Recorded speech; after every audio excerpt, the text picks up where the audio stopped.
Hi there YouTube, it's Adam and I'm going to show you my tool collection. Now this isn't a basic tool collection, but it's a tool collection and this is what I have. This is what I take everything apart with, this is what I do everything with. First I'm going to start off with showing you the batteries and stuff. If you have two or more different, like say you have two Ryobi tools or more, get two different batteries. Don't get two different batteries, get two batteries. And because, you might be using two tools at a time, or you might need for one tool, like say you're using it for 30 minutes, and, instead of charging it for another 30 minutes, just grab another one, put the old one on the charger. I only have one Craftsman, so I only have one Craftsman battery. I don't use it that much anyways. Now I'm going to talk about flashlights. You should have different flashlights for different purposes. For instance, this one right here came with my Ryobi set, but this one I use all the time, the one on the right, the blue one. I use it all the time for soldering. It's great for soldering. It stays in one place. The light is perfect for it. Not super bright, but not super dim, and it just works. The one in the middle, this is a mag light. This is super bright. This is great for going under the house or in the attic or whatever. I don't think it's waterproof or anything. I don't think there's anything really special about it except for it's LED and it's just expensive, but it works good. This one right here is waterproof. You could slam it against the ground as hard as you wanted and it wouldn't break. It's really good. It's a Energizer one. And I use it occasionally. It just, it depends what I'm using it for. Now I'm going to show you my power tools. I have, of course, that Ryobi flashlight. And then I have this Ryobi circular saw. I have the Ryobi drill. I have the Ryobi jigsaw. I also have a Craftsman bike pump. That's what that is right there. I use it not all the time. I use it sometimes, when it's needed. I usually just use my air compressor, as you can see right here. But that's, I usually just bring the bike inside because I'm lazy. Now, also I'm going to show you my wire setup. This is where I have all my wiring stuff, except for one box I left out so I can show you, make it a little easier on myself. When you have a wiring set, you need three things. You need batteries constantly. You have to have batteries all the time. All different sorts of batteries. At least your main batteries. I have a 6-volt. That's a big one right there. I have three 9-volt batteries. I have I have 4 C batteries, 4 D batteries, 4 AAAs, 4 AA's. I have usually 4 of everything. And that's why I only have 3 Energizers because I'm using one. And also have gator clamps. These are great to have, also known as roach clips. But I like to call them gator clamps because they're more appropriate. It's more appropriate to say. This is also another thing that I have. This is my box of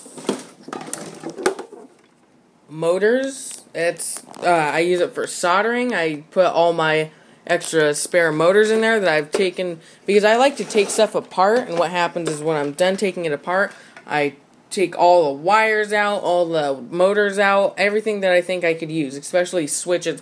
I pull no matter what switch it is out all the time. Push and go switches, toggle switches, hold switches, dials, stuff like that, and also there's my soldering iron.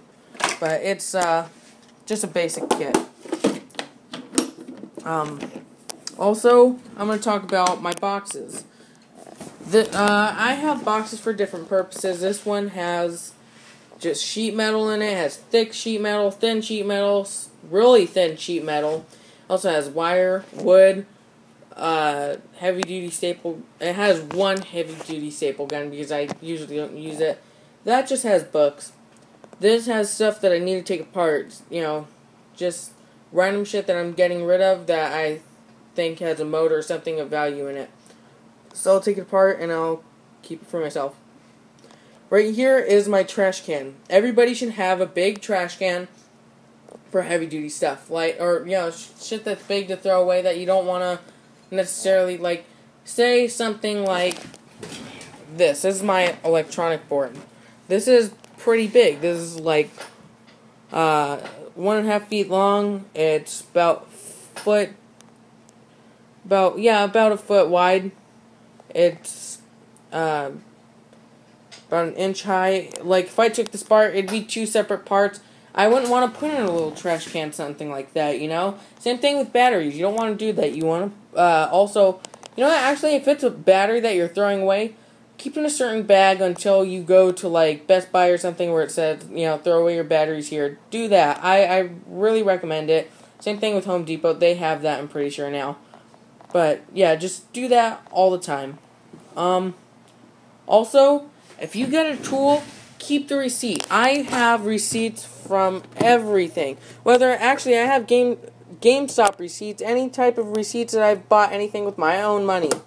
Even if your mom bought it for you, but it's yours, keep the receipt to it. I don't care what you say. I once bought batteries for my solar panels, and I had my mom buy them, but they just didn't work out, so I had to return them. Thank God I saved the receipts, because that's, I don't know, I easily spent like, or my mom easily spent like $300 because I got a crap load of them. I think I got 6 batteries. Always sanitize your hands. Sanitize your hands before doing everything. Now, I use rubbing alcohol, or I put it in a spray bottle, actually. But when you do that, make sure you're not working with fire, because I made the mistake of one time spraying it on my hand and then lighting my blowtorch, which lit my hand on fire. I mean, it was really quick, and I was able to put it out. I just slapped my hand on my pants till it went out, but it could have been bad. So please, just, if you do that, let your hands dry first. Same thing with Purell and stuff like that, because Purell or any type of hand sanitizer has alcohol in it, and it will do the same thing that did to me. And that's about it. Oh, no, it's not. No, it's not. Also, my duct tape. Always have a lot of duct tape. Duct tape is good for everything. You use it for everything. Always keep duct tape nearby. Always keep measuring tools in one place. Everything that measures, keep it in one place, no matter what it is, what it does. Even if it measures air, as long as it measures, put it in there. And always keep pencils, pens, stuff like that. This has my marker, and I'm not sure if you can see them, but there's pencils in there in the back. And I have my pins down here because I'm using them. But that's about it. Okay.